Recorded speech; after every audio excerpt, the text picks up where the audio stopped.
Hello guys, എല്ലാവർക്കും career win academy YouTube ചാനലിലേക്ക് സ്വാഗതം. ഡിഎൽഡുമായി സംബന്ധിച്ച മറ്റു വീഡിയോകൾക്കായി ഈ ചാനൽ ഇപ്പോൾ തന്നെ സബ്സ്ക്രൈബ് ചെയ്യൂ. ഇന്ന് നമ്മൾ നോക്കുന്നത് 3ാം സെമിസ്റ്ററിലെ ഗണിതത്തിലെ ഗണിത പഠനോപകരണങ്ങൾ എന്ന പാഠഭാഗമാണ്. ആദ്യം നമ്മൾ നോക്കുന്നത് ഗണിതത്തിൽ പഠനോപകരണങ്ങളുടെ ആവശ്യം അഥവാ TLMൻ്റെ ആവശ്യം. ഗണിതത്തിന് എന്തിനാണ് TLM, അല്ലെങ്കിൽ ഒരു ടീച്ചർ എന്ന നിലയിൽ നമ്മൾ എന്തിനു വേണ്ടിയാണ് TLM ഗണിത ക്ലാസ്സുകളിൽ ഉപയോഗിക്കേണ്ടത് എന്നാണ് നമ്മൾ നോക്കുന്നത്. ആദ്യത്തെ പോയിന്റ്, ചിന്തയുടെ ഗണിതവൽക്കരണം. ചിന്തയുടെ ഗണിതവൽക്കരണം എന്ന് പറഞ്ഞാൽ അമൂർത്തമായ ഒരു ഗണിതാശയത്തെ സ്വയം അനുഭവങ്ങളിലൂടെ മൂർത്തവൽക്കരിക്കുന്നതിനെയാണ് ചിന്തയുടെ ഗണിതവൽക്കരണം എന്ന് പറയുക. അഥവാ AA+3 എന്ന അമൂർത്ത ആശയത്തെ മുത്തുകൾ ഉപയോഗിച്ചുകൊണ്ട് 7 മുത്തുകൾ 3 മുത്തുകളും കൂട്ടിയാൽ മൊത്തം 10 മുത്തുകൾ എന്ന മൂർത്തമായ ഒരാശയത്തിലേക്ക് എത്തിക്കാൻ TLM നമ്മെ സഹായിക്കുന്നുണ്ട്.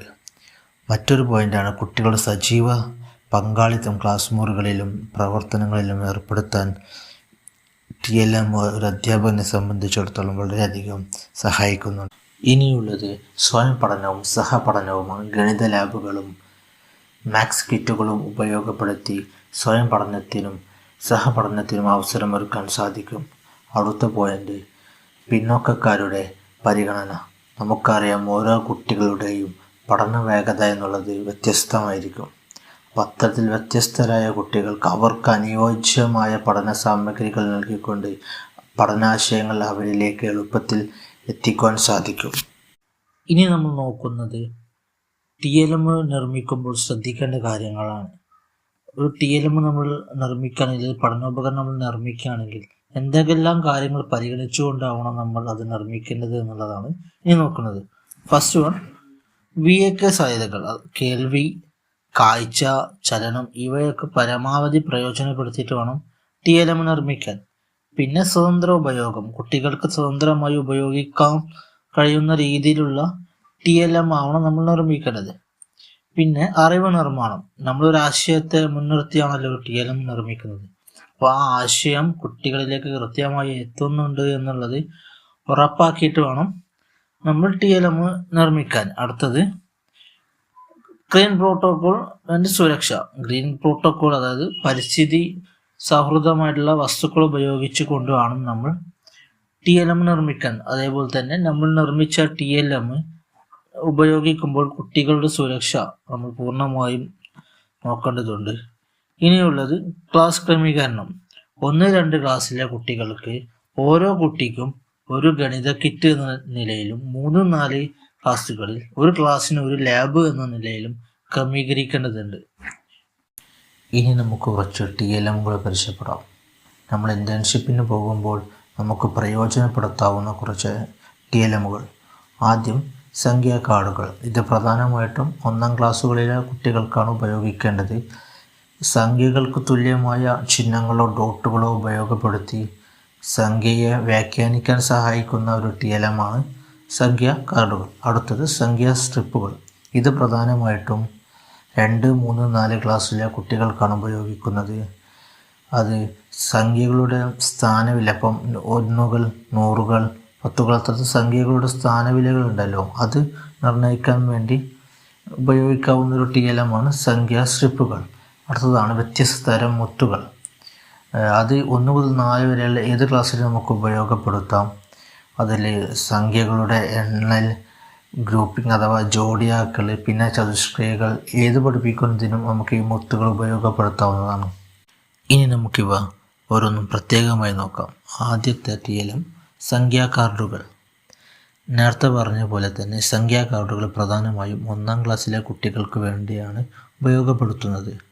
അഥവാ ചിഹ്നങ്ങൾ ഉപയോഗപ്പെടുത്തി അക്കങ്ങളെ തിരിച്ചറിയുക, അല്ലെങ്കിൽ എണ്ണൽ സംഖ്യകൾക്ക് പകരം ചിഹ്നങ്ങൾ ഉപയോഗിക്കുക, എണ്ണത്തെ ചിഹ്നങ്ങളുമായി ബന്ധിപ്പിക്കുക, അക്കങ്ങളെ ചിഹ്നങ്ങളുമായി ബന്ധിപ്പിക്കുക. ഇത്തരത്തിൽ വ്യത്യസ്ത തരം രീതിയിൽ നമുക്ക് ഈ TLM നമുക്ക് ഉപയോഗപ്പെടുത്താൻ സാധിക്കും.